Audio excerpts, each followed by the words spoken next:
Let's get to the money. Let's get to the Money. Let's get to the Money. Let's get to the motherfucking money. Fuck the bookies, fuck the bookies. FTV screaming fuck the bookies, fuck the bookies, fuck the bookies, fuck the bookies, fuck the bookies, fuck the bookies, fuck the bookies. FTV screaming fuck the bookies, fuck the bookies, fuck the bookies. Middle finger in the ass screaming fuck the bookies. Woke up in the morning, grab my little black book. Yesterday can eat a dick, cause we lost by the hook. Can't win them all, so you never see me get shook. Today's a new day, the bookmaker's getting cooked. When I spot a dirty keg of 4 units getting played, always find the value, I would never be afraid. Scared money don't win, but I'm not going all in unless I see a bet I love, then I put my balls on a bookie's chin. Let it all soak in, doubling my bread, winning money with my friends. If you got the itch and you wanna go big, follow Sharpie bets and you gon' really fucking win.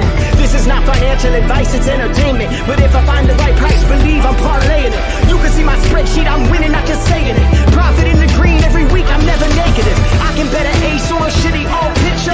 Pick the right spots cause I'm the K-pop whisperer. Shut up when I speak until you finally get the picture. I'm the best in the world, tell me you getting richer. Fuck the bookies, fuck the bookies. FTV screaming fuck the bookies, fuck the bookies, fuck the bookies, fuck the bookies, fuck the bookies, fuck the bookies, fuck the bookies. FTV screaming fuck the bookies, fuck the bookies, fuck the bookies. Middle finger in the air screaming fuck the bookies.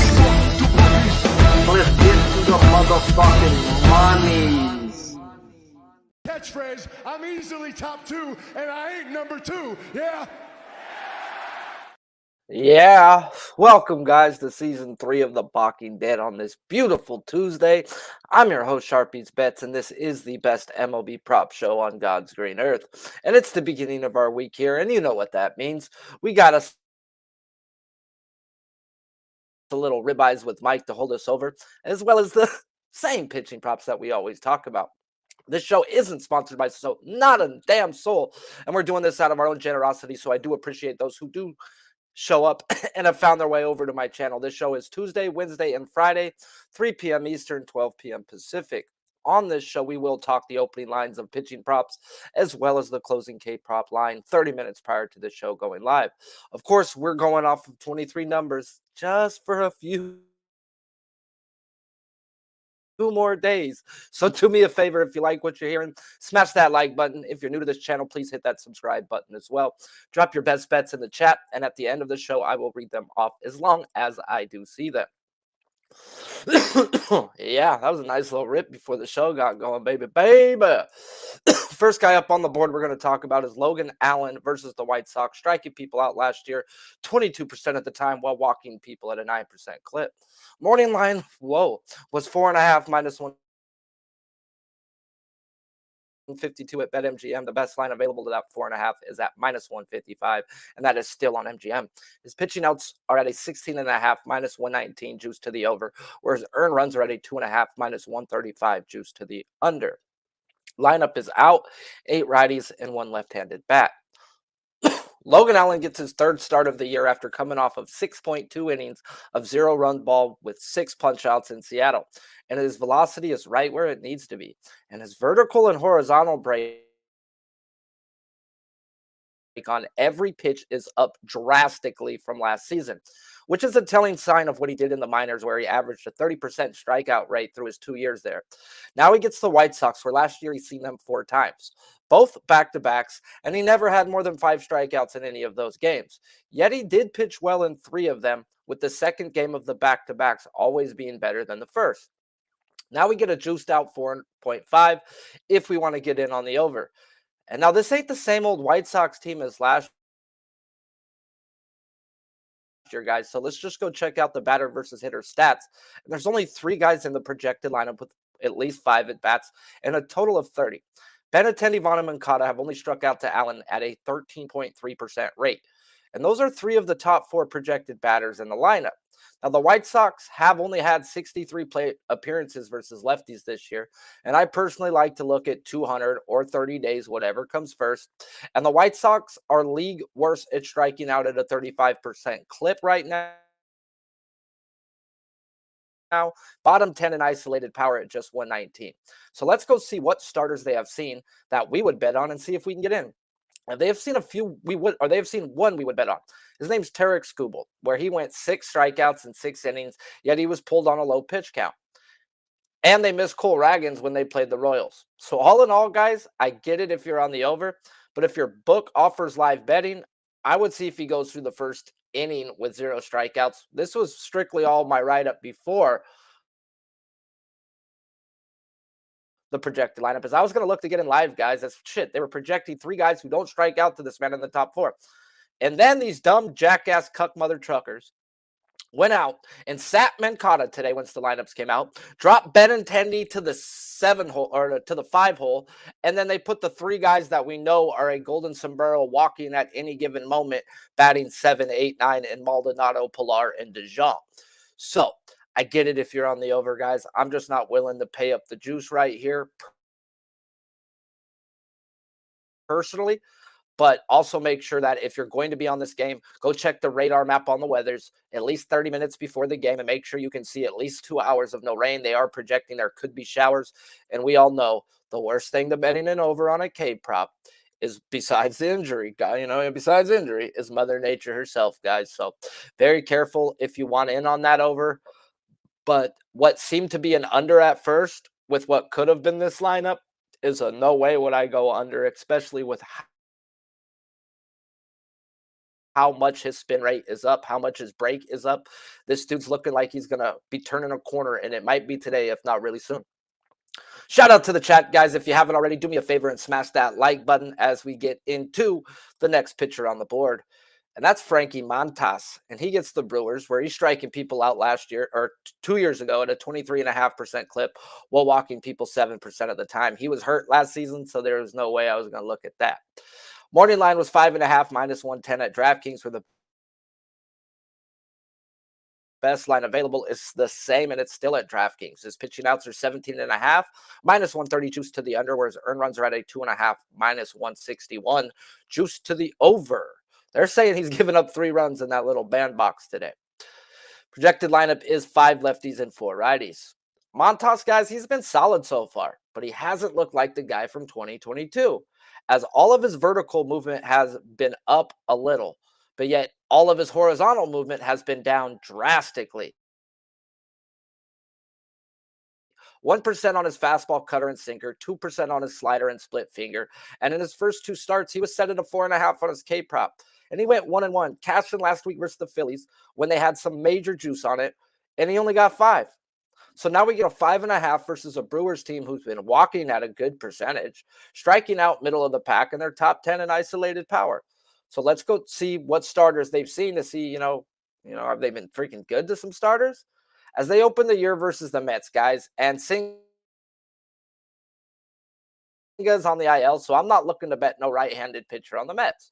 Then they've seen Varland and Paddock from the Twins, and I know some of you guys like to bet on Varland, but he ain't looked the part this year, and I've never been a Paddock fan even when he was on the Padres, yet he pitched well versus the Brewers. Yet they did get Logan Gilbert. He had 7 punch-outs but got roughed up, and Bryce Miller just straight dicked him down 7 strong with 7 punch-outs. Then they beat up on a guy with Cock in his last name, so I probably wouldn't have bet on him either. So all in all, they've seen 2 pitchers in the book. Both got 7. Now, I can't go over, guys, on a guy whose stuff isn't looking like it's been, just not on his pitches, guys. He's got every pitch is not looking like it should be. It's drastically down on his horizontal movement, guys. So until he gets to be looking like the guy that he's used to be, that's when I'll look to run his K props over. Not saying he ain't a good pitcher. The dude's a freaking ace. Look what he's done the first 2 games already. Yeah, the punch outs ain't there, but the dude's going deep, and the dude's doing what he should do. When his stuff comes back, Frankie Montas will be bet on. And until he comes back, I can't just guess, oh man, today's the day you're gonna get all your spin back. Nah, man. Should take some time sometimes. And he's still doing the dab job without having his best stuff. So there is also rain involved in this game as well, guys. So be very careful getting into it. Check the radar maps an hour, 30 minutes before the game and see if you can speed it up and see if you're going to get time to play. That's what I do. It's been the best thing to work for me. And just don't listen to other people, bro. At the end of the day, go do the little work yourself. And I've learned, go to the radar maps. That's the best way to tell. Anything can tell you like 70%, 60%, 50%. Go through the hours on the map and see if there's like, oh man, this storm's gonna miss them, or oh man, hour and a half in, that rain looks like it could come. Well, hour and a half with Mother Nature could be an hour, and it could be 2 hours. If you want to roll the dice, that's on you. I've got to make sure I have windows and gaps to get in, or else it's like, nah, what am I here to donate? Nah, we don't donate. Well, I do donate, just not on purpose. Next guy on the board is a guy I'm having a little issue with. If you've watched the show for years, you know he used to be like one of my favorite pitchers to bet overs on. I guess he's becoming my new favorite pitcher to bet unders on. 35 in the book, Carlos Rodon gets the Marlins, striking people out at a 37% clip, while walking people 7.5% of the time last year. Morning line, or it was a 27, not 37. He ain't Strider. He used to be up there, but no, it was a 27% clip. Morning line was 6.5 at plus 124 on DraftKings, where the best line available is the same, and it's still on DraftKings. Pitching out 17.5 minus 115 juice to the over, where his earned runs are at 2.5 minus 145 juice to the under as well. Projected lineup is 7 righties and 2 lefties. Last week we went under on Rodon, who happened to be one of my favorite pitchers to bet overs with a few years back, like I said at the beginning of this, and we cashed quite easily, and that was a 5.5. And now they set Rodon at a 6.5. His fastball has been popping, guys, yet his slider is still 2% down on his vertical and horizontal movement. And yes, it shows that Rodon uses a changeup sometimes, but in his career, guys, he's been pretty much a 2-pitch pitcher, a elite fastball with a wipeout slider. When they signed him in 2020, the Giants, his vertical movement was a 40.1, and now it's 36.5, whereas horizontal movement was 2.5% higher as well back then to where it is today. And then the books jump him up again. What I mean by that is he was a 4.5 the first week, didn't hit. 5.5 the second week, didn't hit. And now they're going to move him up to a 6.5 versus a Marlins team who has 200 at-bats versus a lefty this year. And their numbers are elite when it comes to K percentage and isolated power. Now, they're not walking, which is always an issue when it comes to betting an under on a K prop. That, guys, is just as big as that K percentage that screams at you. Pay attention to the team that's not walking. So let's go see who they faced and see who we would put my money on from the left-handed side. And I wouldn't bet Martin Perez, I wouldn't bet Bailey Faulkner, and I wouldn't bet Tyler Anderson. Yet Nestor Cortez did go 8 innings yesterday, but he got 6 punch-outs in those 8 innings. So let's jump up Rodon. And not one of these left-handed pitchers they have seen this year has hit their over on a K prop other than Nestor, and it took them 8 innings. So let's jump up Rodon. Now, their numbers say they're hitting lefties, but they're hitting the ones they should. Yet Tyler Anderson pitched to Jim and has been a stud this year, and last year he was pretty decent. And with the Dodgers, he was a stud. But he just ain't a strikeout pitcher. And Nestor shut him down. So Rodon's strikeouts are up, as well as they have him at a 17.5 on his outs, which are up. Now, there is no way I can go over with Rodon until he figures out his slider out, guys. And with him being at home, too, as this guy is super, super emotional when it comes to being on the mound. And we know how Yankee fans act when you're not doing your part of a giant contract. And Rodon has underperformed would be a understatement.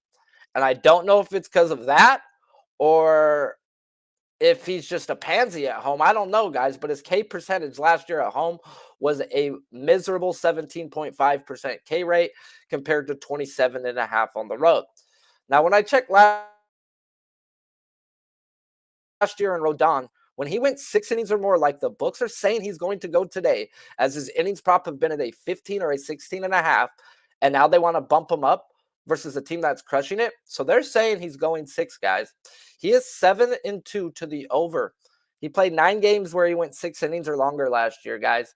7-2 to the over, 6.5 strikeouts, averaging 9 strikeouts a game. Maybe that's what the books see. You know, at the end of the day, the books are getting one-way traffic right here. They're taking nothing but under money, and it sat there the whole day. They haven't moved it. Haven't moved it one bit. Or another spot later on that we're going to talk about, I think it's a little trappy, but at least they're moving it. You know, you at least want to see as the money comes in, it moves. They're not moving this. They're doing it for a reason, guys. So if you are on Rodon today and you decided to take his over, take that little sprinkle on 9. Now, me personally, I cannot back a guy where I know his fastball is popping. His fastball looks better than it ever has. That's got some life to it, guys. So I'm just going to kick back and see if he strikes these guys out with a bunch of fastballs, or does his slider actually show up today? And I could start looking to bet overs on Rodon again, but I can't just go over because I see what the books are asking for. That doesn't win all the time. Yeah, that's going to get me kicked square in the nuts. I've learned I've got to figure out what they're doing and what they see. And from what I'm seeing, they see this guy going 6 innings today. And when he went 6 innings or longer last year, he was 7-2 to the over 6.5 and average 9 strikeouts. That's enough for me to be scared to go under, guys. So, yeah, this is a personal just let this man be. Because why? Because I said so. Now we're going to head on in to one of my favorite pitchers. You know, of course, he's one of my favorite pitchers, but he was one of my favorite pitchers before we traded for him as well. And we are talking about good old Tyler Glasnow at the Twins, striking people out last year at a 33.5% clip while walking people 7.5% of the time. Morning line was 7.5, minus 135 on FanDuel, where the best line available is still the same on FanDuel, minus 135 to the 7.5. Pitching outs are at 16.5, minus 120 juiced to the over, whereas earned runs are at a 1.5, minus 165 juiced to the over. Projected lineup is 6 lefties and 3 righties. Do I got some lineup news? How does this? My bad, guys. Sorry. I guess I didn't set. Oh, tap for more. Try again. I guess I sent the link and it didn't go to Mike. I'm over here like, why isn't Mike here, guys? Oh, because my link didn't go out. My bad, Mikey Mike. Sorry about that, chat. We will get right back into what we were talking about, and then we will go talk us a little bit of hitting props. So, Tyler Glasnow, guys, he started 3 games so far today, with this being his 4th, where most starting pitchers have had 2 games under their belt. And Glasnow's strikeout percentage this year is a measly 22.5% so far, when his career K percentage is 30%. So let's go check his velocity, and it's up on every pitch compared to last year. Now, in the games that I've watched so far with Glasnow, he's popping the radar gun in the high 90s to start. Yet come 4th, 5th inning, guys, he's sitting about 95 miles per hour on his fastball. So maybe he's not in shape yet, and he's going to get himself in shape, as we would like to see him get stronger as he goes on the game and not weaker like he has so far. Glasnow is pretty much a 3-pitch pitcher, as his fastball is close to where it was last year when it comes to vertical and horizontal movement, whereas curveball is down 4% in the horizontal movement, and his slider is also down 1.5% of horizontal movement. Yet it is up 1% of vertical movement.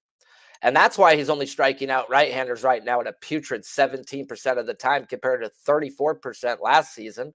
Now, he is putting lefties away at a 29% clip this year, but that is also down 4% compared to where it was last season.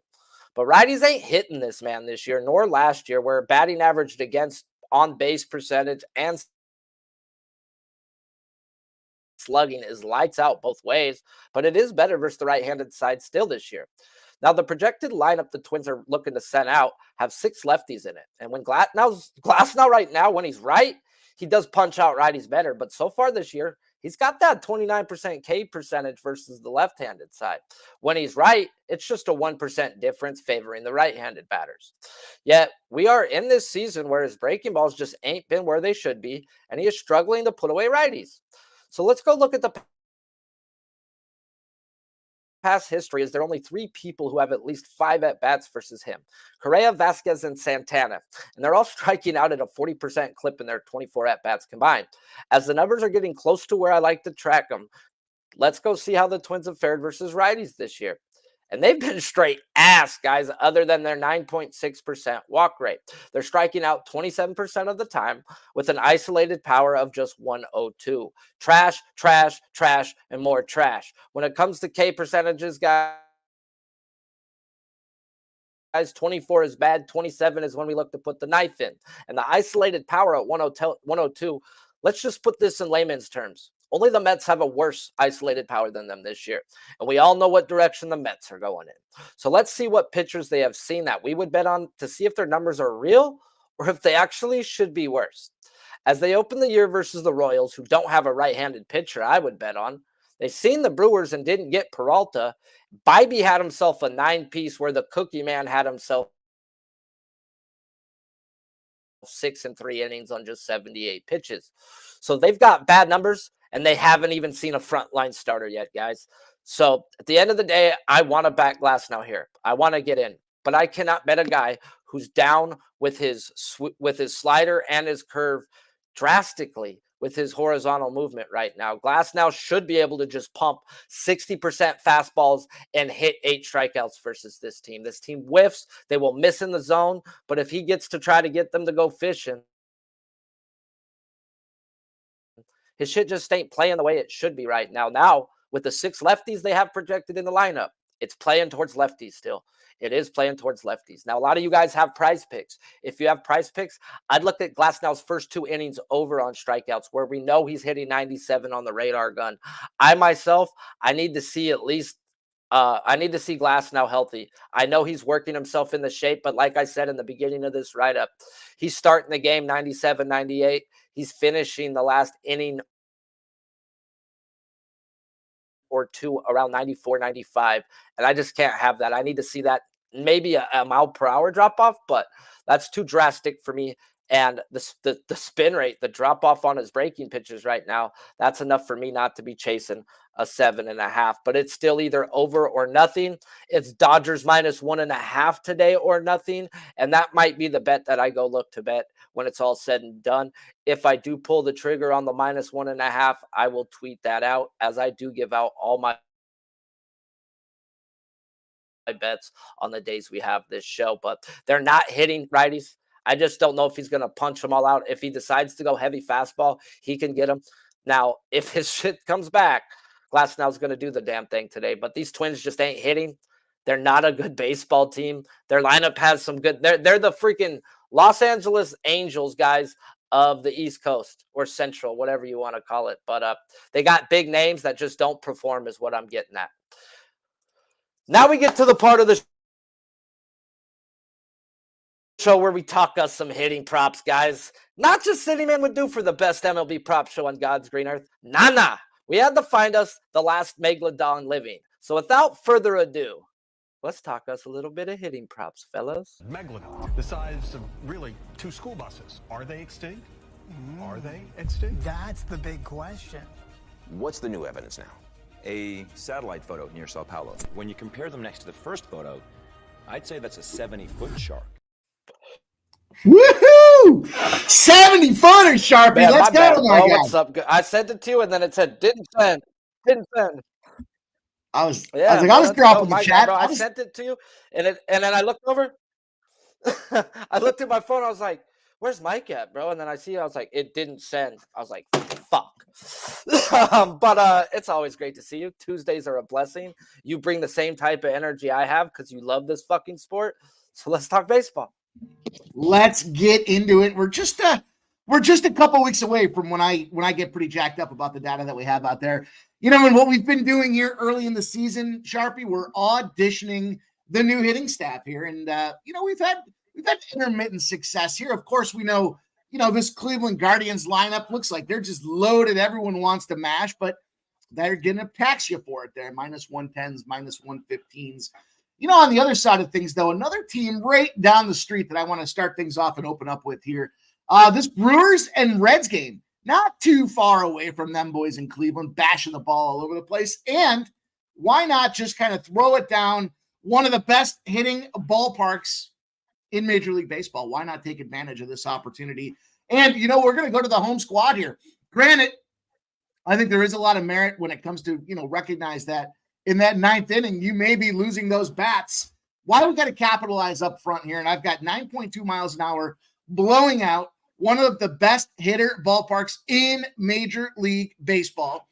And they got some great prices on this matchup today. which make not a lot of sense to me because we got Joe Ross out there on the bump, at least for maybe 2 go-rounds with this Milwaukee Brewers. And I think the guy that they need to lean on here for Cincinnati has to be Jake Fraley right now. The price that this guy's got hanging on him is a plus 185. He's sitting in the 5 spot. The challenge is his consistency or lack thereof in making the lineup. He's sat games against the Nationals. He's sat games against the Phillies already. But I think the common denominator here is these are divisional opponents. It matters more, and they've been picking up a ton of losses along the way. So they got to say bye to those outs. They got to lean on their first guy. He's in the 5 spot. Not huge with that. But I mentioned he sits in that National Series. What happens when he goes in? 2 for 4, steals a base, 2 runs scored. This guy is going to be, I think, one of the most powerful pieces of the lineup, which I think says a lot when you look at the De La Cruzes, the Steers, the Indias, the lineup and the way that they kind of have it with Stevenson, but they're still trying to figure it out. I think this guy with Jake Fraley in the 5 spot mashes right-handies like he's a 70-footer swimming out there in the ocean. Plus 185 is good money for us to open up. Let's take Jake Fraley. And we'll go onward. I've been having internet challenges, so if I'm cutting out, just tell me. We'll keep rolling here. Let's move on down the line. Let's take a peek at what's happening here with this Atlanta Braves offense right now. Playing the New York Mets, talk about a divisional game. It matters most. We should have a matchup where we see a lot of guys with competence and back and forth against these lineups, but here comes Adrian Hauser. You know, we just picked on the Brewers. Let's take a pick on this Adrian Hauser piece of this lineup. Just not a big fan. We're going to move away from some of the comfort in the lineup where we're normally trying to attack the 3 or the 4 spots. I'm going to slide down to the 6 in this place, and I'm going to go with that lefty right-up matchup again. I got Michael Harris. Guy goes 3 for 4, gets a homer, 3 runs scored, and a bust-up, knockdown, drag-out against the Phillies. 2 for 3 and 2 RBIs, a stolen base as well against the Twins. This guy's trying to just manifest offense all on his own. Then you look at the price point that we had for this guy. Oh, and it's sitting at plus 400. Very suspect considering this guy against the lineup. 4 at-bats, 2 hits, no RBIs, but a 500 against Adrian Hauser. I think we go with this guy here, Michael Harris, plus 140 to get the job done. And we roll onward here. Kind of, again, auditioning new components for the lineup. Makes a lot of sense, in my opinion, that we go back to not necessarily auditioning, just trying to see if he's ready to come off the bench for us. We look at this Cubs and Padres game. Very interesting to see what the Cubs did against the Dodgers.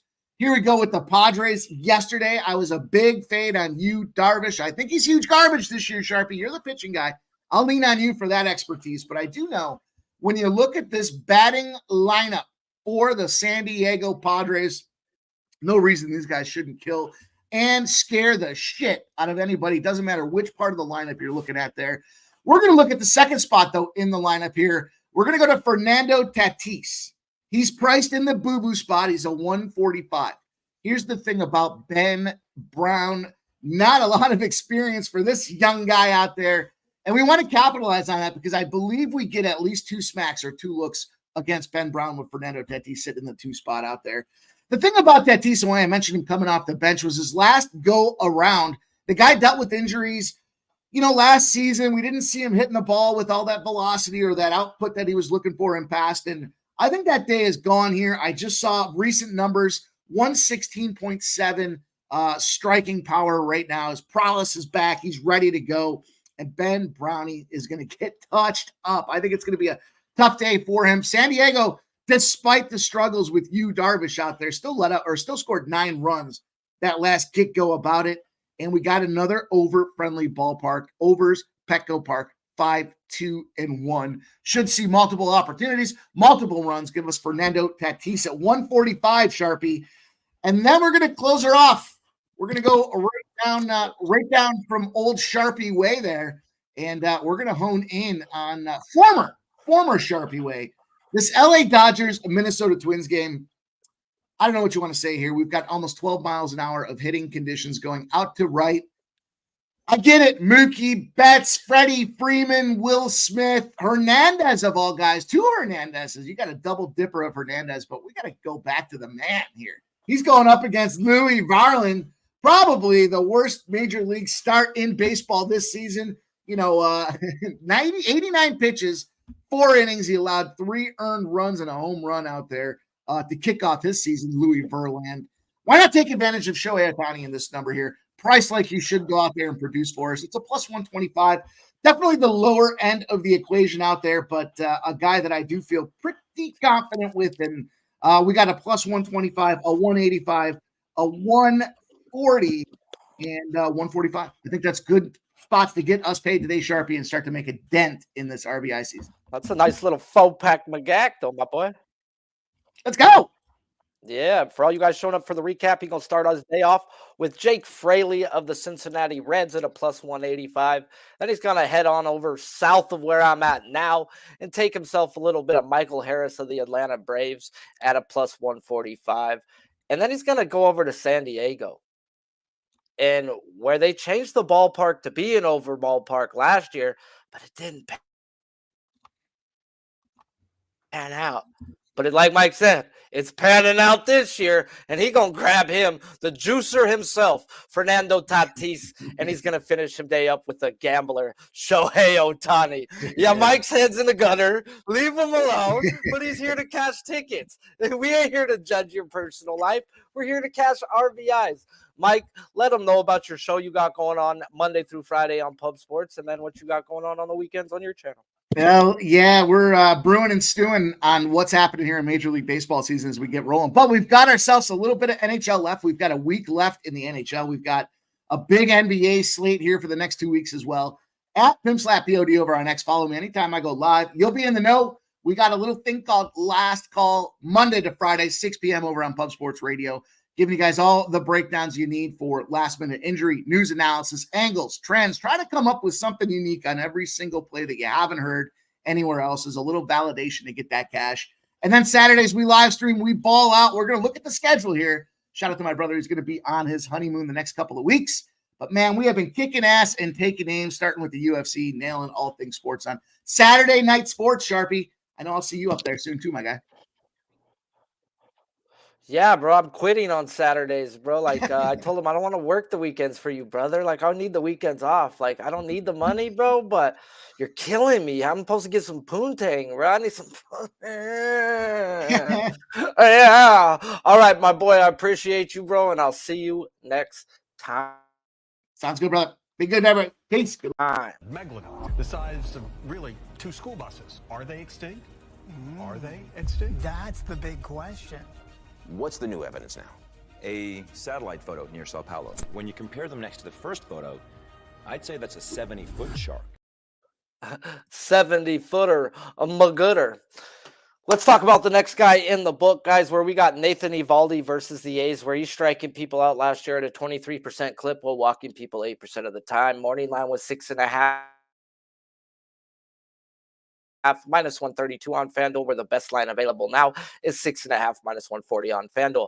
Pitching outs are 18.5 minus 192 juice to the under, whereas earned runs are at 2.5 minus 154 juice to the under as well. Projected lineup is 5 righties and 4 lefties. Last season, guys, was Eovaldi healthy? As when he is healthy, he is one of the better pitchers in the game. And this year, he might be right back on track, if not better, as his velocity is up on every pitch so far this year. And when I look at his vertical and horizontal movement, his curveball is down 2% of vertical, but normal horizontal, and his split, fastball, and cutter are all up drastically of vertical and horizontal movement to where they were at last year, guys. So is Eovaldi 2.0 a real thing? Can he be better than he was for us last year with the Rangers? And we talked about it last season, how Eovaldi talked about how he wanted to go deeper into games, didn't care much about the strikeouts. As real aces go deep, and we played his strikeouts early till the books caught up, then we looked towards his outs middle to the end of the year. And we were on his outs when he faced the A's last year, and Spindock was on the strikeouts. And we all know the whiff is the key the A's bring in their lineup, where 8 out of 9 of them whiff. And Eovaldi went out there and went 8.2 innings with 12 punch outs. And now we get a juice 6.5 at FanDuel and a 7.5 everywhere else. And he's been a 5.5 to open the year and has gone 1-1. Yeah, we talked about it with Peralta, guys. The books got to move it up a K or two. So because no one and their mom will look to be betting this under, and the books need their advantage. As the A's so far this year, they're walking near 9%, a little bit above league average, guys. Yet they're striking out 20% of the time, and they're third worst in the league when it comes to isolated power. When Eovaldi is on, he's a strike throwing machine, as he has a career 6.8% walk percentage, and it's a 4.3 this year. And strike throwing machines is what we want when we face a team like the A's, where 8 out of the 9 projected batters were at least 2% worse than league average when it came to whiffing at pitches last season. As just like it was in the numbers for Bieber to go out there and have a day versus the A's, guys, it's in the number for your Eovaldi as well to go out there and have one of them days as well. And that's why the books jumped him up. I put a half unit on his outs over 18.5 at plus 135. I used a odds boost token myself and got plus 202, but at the end of the day, it's plus 135 for everybody on the show and the people that bet it, for people who pay me, because it's like they don't get that odds boost token. I'm just letting you know what I bet. And then I put another half unit, guys, on a same game alt parlay at a minus 121, where I won't chase Eovaldi's K prop because they added it up. They jumped some up. That's a roll I just don't do. I get what the books are doing. I get it. Now, I get if you're on the over. It's over or nothing, and you might want to ladder it if you're on the over. I'm not here to tell you don't, because he is a strike throwing machine.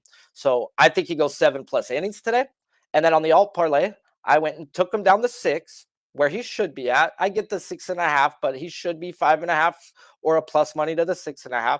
And they want to act like it's because the A's that they've got to play with it. So I'm going to pull him down to 6, and then I alt the A's team total down to under 4.5. So I got a minus 121 on a same game parlay, as well as a half unit on the outs over 18.5 at a plus 135. I think he goes deep today, guys. Now, does it scare me that Alex Wood is out there and he's projected to give up 3.5 runs today, which is like second most of any pitcher on the board? Yeah. Because if it's like 6-0, 7-0 through 6, even if he's at 75 pitches, they're going to pull him. And I think that's the only way props die today in this Texas Rangers game with Eovaldi, is if they get to Wood. So, Wood, could you be semi-good today? Can you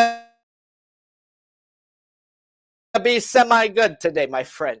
Probably not, because these Rangers have been crushing. Last guy on the board is Merle Mother Truckin' Kelly. Appreciate the 50+ up in here. If you haven't already, smash that like button for your boy. If you're new to this channel, please subscribe as well. Merle Kelly at the Rockies, striking people out at a 26% clip last year while walking people 9.6% of the time. Morning line was 5.5, minus 118 on DraftKings, where the best line available is at minus 140 on MGM, and has moved to a 6.5 on a lot of books as well. Pitching out 17.5, minus 147, where it's juiced to the over, whereas earned runs are at a 2.5, minus 152, juiced to the over. Projected 6 righties, 3 lefties. We're going to end the day, guys, talking Merrill Kelly at the Rockies, as he opened the year versus them in Arizona, going 6.2 innings with 8 strikeouts on just 79 pitches.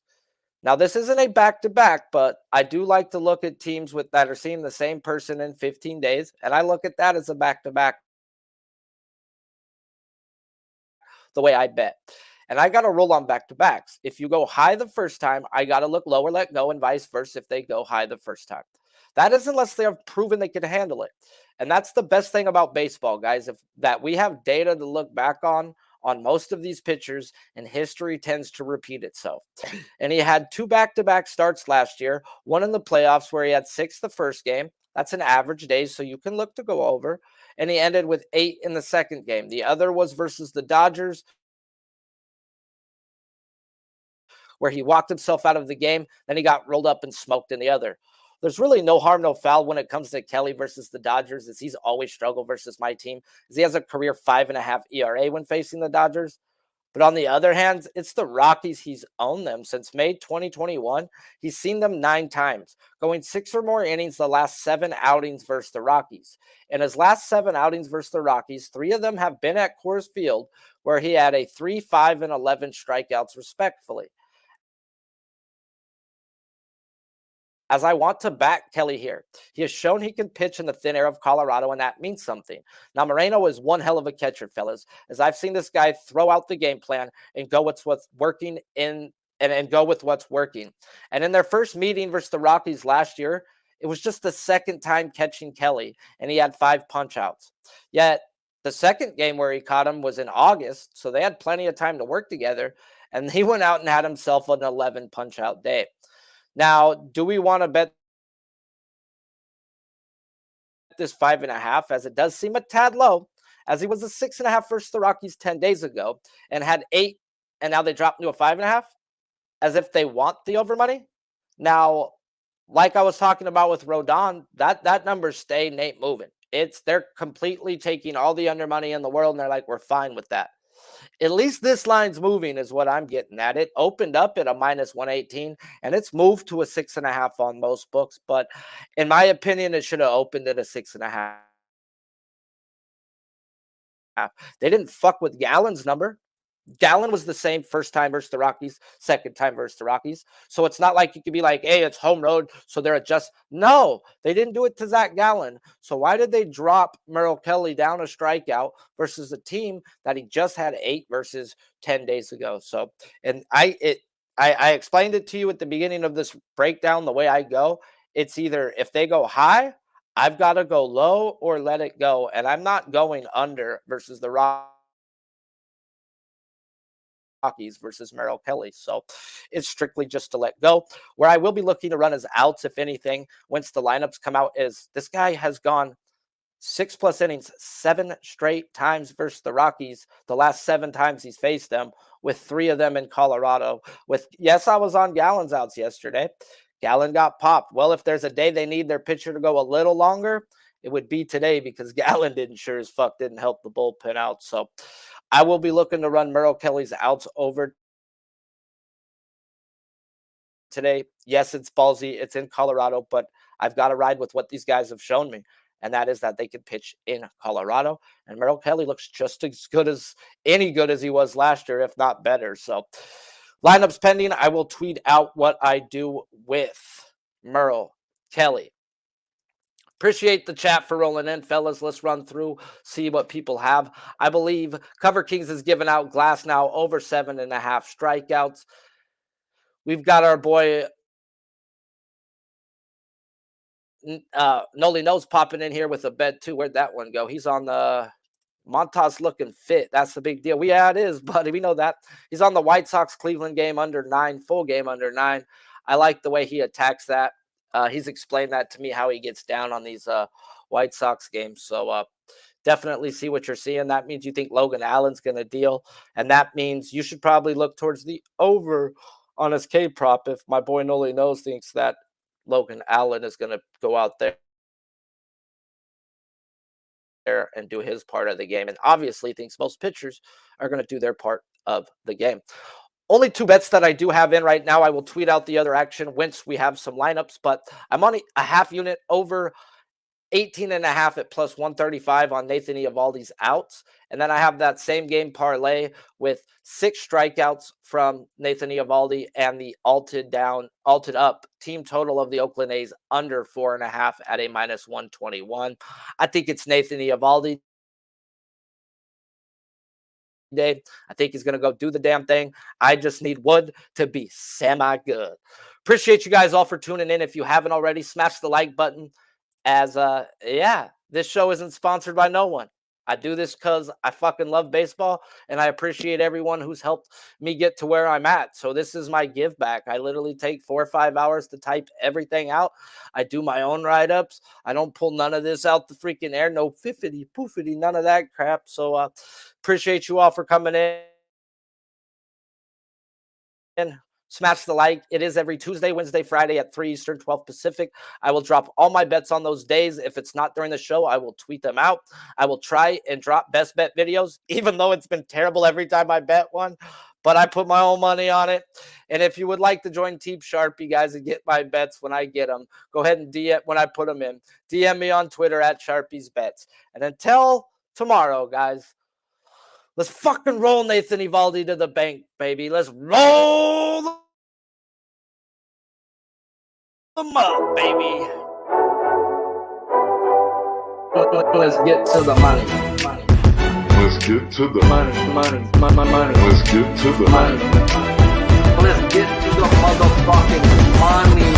Fuck the bookies, fuck the bookies. FTB screaming fuck the bookies, fuck the bookies, fuck the bookies, fuck the bookies, fuck the bookies, fuck the bookies, fuck the bookies. FTB screaming fuck the bookies, fuck the bookies, fuck the bookies. Middle finger in your ass, screaming fuck the bookies. Woke up in the morning, grab my little black book. Yesterday can eat a dick, cause we lost by the hook. Can't win them all, so you never see me get shook. Today's a new day, the bookmakers getting cooked. When I spot a dirty keg of 4 units getting played, always find the value, I would never be afraid. Scary money don't win, but I'm not going all in unless I see a bet I love, then I put my balls on a bookie's chin. Let it all soak in, doubling my bread, winning money with my friends. If you got the itch and you wanna go big, follow Sharpie Bets and you gon' really fucking win. This is not financial advice, it's entertainment. But if I find the right price, believe I'm parlaying it. You can see my spreadsheet, I'm winning, not just saying it.